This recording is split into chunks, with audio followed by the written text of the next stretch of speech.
ناجیہ میری تایا ذات تھی۔ ہمارے گھر پاس پاس تھے۔ ہم عمر ہونے کی وجہ سے ایک ساتھ اسکول میں داخلہ لیا تھا اور اب نویں جماعت میں آ گئے تھے۔ مڈل گرلز اسکول گھر سے 15 میل دور تھا۔ لاری اڈے سے بس ملتی تھی، اکٹھی گھر سے نکلتی اور اڈے تک پیدل سفر کرتی، یوں ایک سے دو بھلے مقولے پر عمل پیرا تھی۔ امی اور تائی کی کبھی نہ بنی۔ جب تک ایک گھر میں رہنا سہنا تھا کسی طرح گزارا کر لیا۔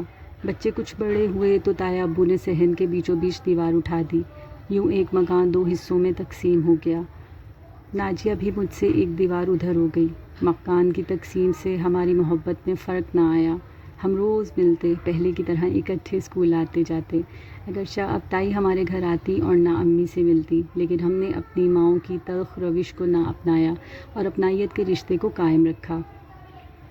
مجھے اور ناجیہ کو ایک دوسرے کے گھروں میں آنے جانے کی کوئی روک ٹوک نہ تھی۔ تایا ہمارے گھر آتے اور ہم سے پیار کرتے، کیونکہ یہ تو عورتوں کی لڑائی تھی جس سے ابو اور تایا کے میل ملاپ میں رکھنا نہ پڑا تھا۔ نویں میں اسکول دور ہو گیا تھا، اب لاری سے جانا پڑتا تھا جس کے لیے صبح جلدی نکلنا ہوتا۔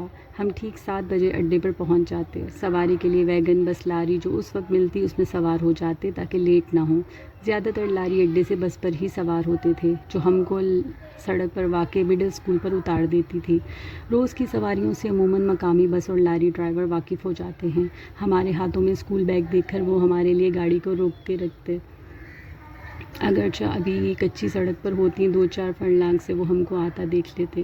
ایک بس ہمارے علاقے سے ہی سٹارٹ ہوئی تھی، اس کا ڈرائیور ہم کو خوب پہچانتا تھا۔ وہ 7 بجے بس لے کر گاؤں سے آنے والی طالبات کا منتظر ہوتا، بس کو روکے رکھتا کیونکہ اسکول کی لڑکیاں اس کی مستقل سواریاں ہوتی۔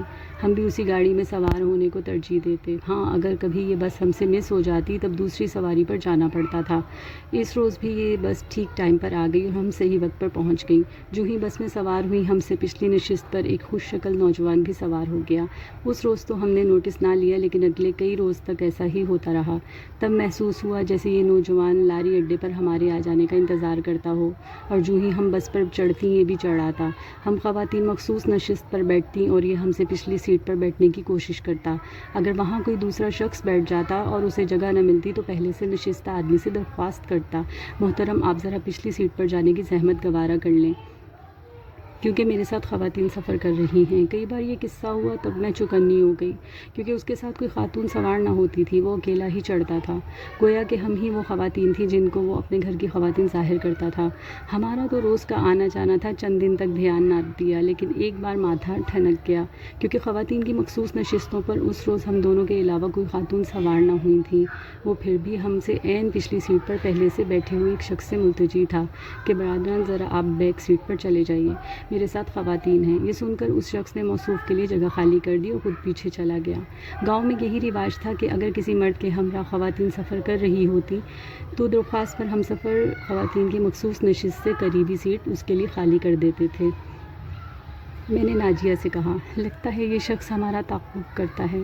کون ہے یہ؟ نہ جانے کون ہے، میں نہیں جانتی، اس نے جواب دیا۔ منزل آ گئی اور ہم قریبی شہر کے اسکول اڈے پر اتر گئے۔ تبھی میں نے پیچھے مڑ کر دیکھا تو وہی نوجوان ذرا فاصلے پر ہمارے پیچھے چلا آ رہا تھا۔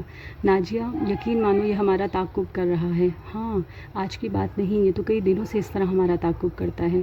تو تم کو پتہ تھا، مجھے کیوں نہ بتایا؟ ارے بھائی، یہ بھی کوئی بتانے والی بات ہے، ایسے آوارہ تو روز ہی مل جاتے ہیں، بس تم اس کا کوئی نوٹس مت لو۔ اس کے بعد میں نے نوٹ کیا کہ ناجیہ اس نوجوان کے بارے میں بہت مضطرب ہو گئی۔ جو ہی ہم بس سے اترتے وہ اضطرابی انداز سے پلٹ پلٹ کر دیکھتی جاتی اور ہمارے پیچھے وہ نوجوان آ رہا ہوتا تو زیادہ مضطرب ہو جاتی۔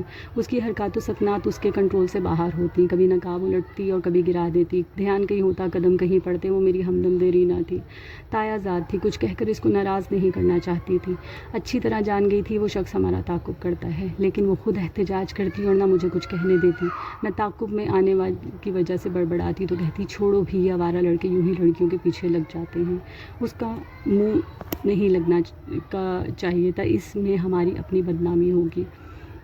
ہمارا تو روز کا آنا جانا ہے، جب گھاس نہیں ڈالیں گے تو آپ ہی پیچھا چھوڑ جائے گا۔ ناجیہ کی خاطر میں چپ رہی اور اس کی آوارگی کو نظر انداز رکھا۔ سوچا یہ ٹھیک کہتی ہے، جب لفٹ نہ کرائیں گے خود ہی مایوس ہو کر رہ جائے گا۔ سوچا بھی نہ تھا کہ میری عزیز کزن اچانک ہی یو ٹرن لے گی اور مجھ سے اپنی راہ الگ کر لے گی۔